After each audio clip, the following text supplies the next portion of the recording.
என்னால் வந்து தங்கம் வாங்க முடியல, பரவாயில்லைங்க, 50 ரூபா கொடுத்து கோல்டு பீஸ் வாங்குங்க. தங்கம் ஏறினா இதுவும் ஏறுங்க. இதில் என்னென்ன பாதிப்பு இருக்காதுங்க. தங்கம் மேலே தானே போகுது, அப்போ உங்களோட 50 ரூபா மேலே தான் போகுதுங்க. இன்னைக்கு இன்வெஸ்ட்மெண்ட்டுன்னு பார்த்தீங்கன்னா ஒரு 4-5 வகை தான் இருக்குங்க. ஒன்று வந்து கோல்டுங்க, நெக்ஸ்ட் வந்து ரியல் எஸ்டேட், நெக்ஸ்ட் மியூச்சுவல் ஃபண்டுங்க, அப்புறம் பார்த்தீங்கன்னா ஸ்டாக் மார்க்கெட். இந்த மாதிரி ஒரு 4-5 வகைகள் தான் இருக்குங்க.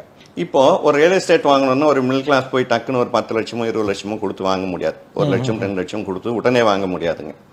அப்போ பார்த்தீங்கன்னா கோல்டும் போயிட்டுங்க, உடனே வந்து 1 சவரன் 2 சவரன் வாங்குறது ரொம்ப கஷ்டமான விஷயமா இருக்குங்க. இவங்க என்ன பண்ணலாம்னா, ஒன்று மியூச்சுவல் ஃபண்டில் இன்வெஸ்ட் பண்ணலாம். அப்படி இல்லைன்னு சொன்னால், அதாவது இவங்க சிறுக தான் சேர்க்க முடியுங்க. அப்போ சிறுக சேர்க்க முடியும்னா இவங்களே வந்துங்க ஒரு டிமேட் அக்கௌண்ட் ஓப்பன் பண்ணி நிறைய சின்ன சின்ன விஷயங்கள் இருக்குங்க. இண்டெக்ஸ் ஃபண்டில் வந்து பார்த்தீங்கன்னா நிஃப்டி பீஸ்ன்னு ஒன்று இருக்குங்க, 200 ருபீஸில் இருக்குங்க. இப்போ கோல்டு பீஸ் 50 ரூபாயில் இருக்குங்க.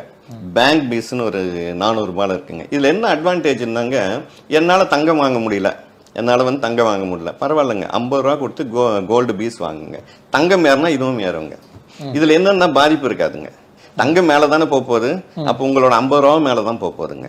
நிஃப்டி பீஸ் என்னன்னா இண்டெக்ஸோட 50 கம்பெனி ஆவரேஜ் பண்ணி வச்சிருக்கிற ஒரு செட்டப்புங்க. அது பார்த்தீங்கன்னா இன்னைக்கு 200 ருபீஸில் இருக்குங்க. அப்போது இந்தியா வந்து பொருளாதாரத்தில் வளரப்போகுது, ஸ்டாக் மார்க்கெட் மேலே போகும்போது, நிறைய கம்பெனிகள் புது ப்ராஜெக்ட் கொண்டு வர போகிறானும் போது கண்டிப்பாக இண்டெக்ஸ் மேலே தான் போய் ஆகணுங்க. சென்செக்ஸ் வந்து பார்த்தீங்கன்னா இன்னைக்கு 60,000 63,000 கிட்ட போயிடுச்சிங்க.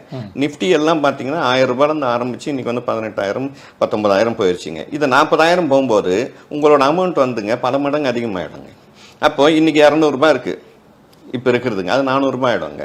அப்போது மிடில் கிளாஸை பொறுத்த வரைக்கும் என்னன்னா, அவங்களுக்கு நிறைய செலவுகள் இருக்கும், நிறைய கமிட்மெண்ட்ஸ் இருக்கும். உடனடியாக ஒரு அமௌண்ட்டை கொண்டு வந்து அவங்க சேர்க்க முடியாதுங்க. அப்போ இந்த வகையில் தான் அவங்க வந்து சேர்க்கணுங்க. அப்போ நிஃப்டி பீஸில் வாங்கலாம். இதெல்லாம் வந்து ரிஸ்க் இல்லாத இடங்க.